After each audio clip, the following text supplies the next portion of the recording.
ത്തിന്റെ ഉടമയായി മുത്തുറസൂൽ സല്ലല്ലാഹു അലൈഹി വസല്ലം നിലകൊള്ളുന്നത്. തന്റെ ജീവിത കാലഘട്ടത്തിൽ ആ പ്രത്യയശാസ്ത്രത്തെ പ്രായോഗികവൽക്കരിച്ച ലോകത്തിന്റെ മുന്നിൽ മുത്തുറസൂൽ കാട്ടിക്കൊടുത്തു. നമുക്കറിയാം, 1.25 ലക്ഷത്തോളം വരുന്ന പ്രവാചകന്മാർ കടന്നു വന്നു.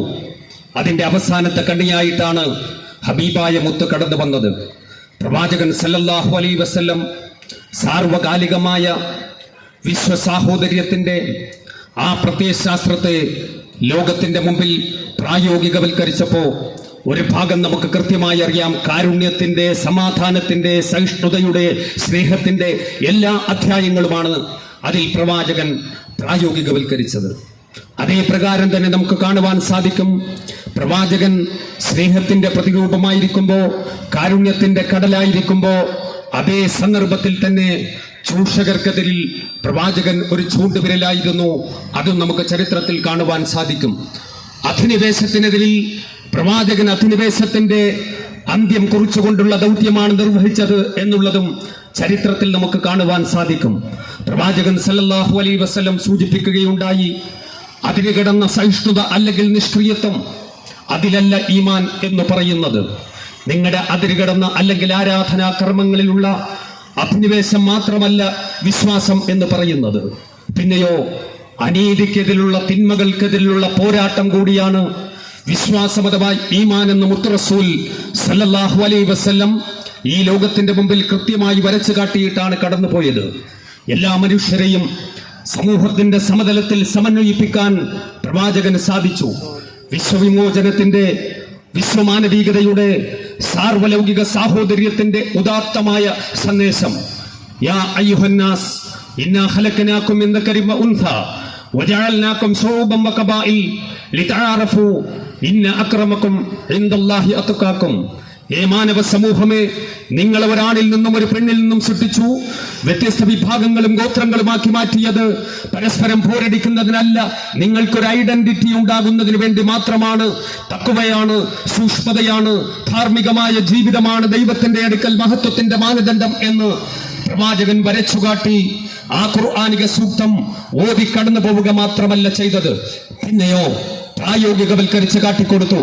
അതാണ് കറുത്തിരുണ്ട നീഗ്രോ ആയ ബിലാലിനെയും, സൗന്ദര്യത്തിന്റെ പ്രതിരൂപമായ സൽമാനുൽ ഫാരിസിയെയും, ഉന്നത കുലജാതനായ അബൂബക്കർ സിദ്ദീഖിനെയും, രണധീരനായ ലോകം കണ്ട ഏറ്റവും വലിയ പോരാളി എന്ന ചരിത്രം രേഖപ്പെടുത്തിയ ഉമർ ബിൻ ഖത്താബിനെയും ഒക്കെ സമൂഹത്തിന്റെ സമതലത്തിൽ സമന്വയിപ്പിച്ച് കാട്ടിക്കൊടുത്ത് കടന്നുപോയി. വെളുത്തവനാകട്ടെ, കറുത്തവനാകട്ടെ, അടിമയാകട്ടെ, ഉടമയാകട്ടെ, തൊഴിലാളിയാകട്ടെ, മുതലാളിയാകട്ടെ, രാജാവാകട്ടെ, പ്രജയാകട്ടെ, എല്ലാവരും ഒന്നാണ്. കുല്ലുക്കും മിൻ ആദം ആദം മിൻ തുറാബ് എന്ന് ലക്ഷക്കണക്കിന് വരുന്ന അനുയായി വൃന്ദത്തെ അറഫ മൈതാനിയിൽ അഭിവാദ്യം ചെയ്തുകൊണ്ട് തന്റെ വിടവാങ്ങൽ പ്രഭാഷണം നടത്തിക്കൊണ്ട് പ്രവാചകൻ കടന്നു പോകുമ്പോൾ വളരെ സമത്വ സുന്ദരമായ ഒരധ്യായം ലോകത്തിന്റെ മുന്നിൽ പ്രായോഗികവൽക്കരിച്ചിട്ടാണ് പ്രവാചകൻ കടന്നുപോയത്. അതെ, മനുഷ്യ സമത്വത്തെ പ്രായോഗികവൽക്കരിച്ച പ്രവാചകൻ ചൂഷകരെ, അധിനിവേശ ശക്തികളെ, സാമ്രാജ്യത്വ ശക്തികളെ അമർച്ച ചെയ്തിട്ട് കൂടിയാണ് കടന്നുപോയത് എന്നുള്ളതും ചരിത്രം രേഖപ്പെടുത്തിയിട്ടുള്ള കാര്യമാണ്.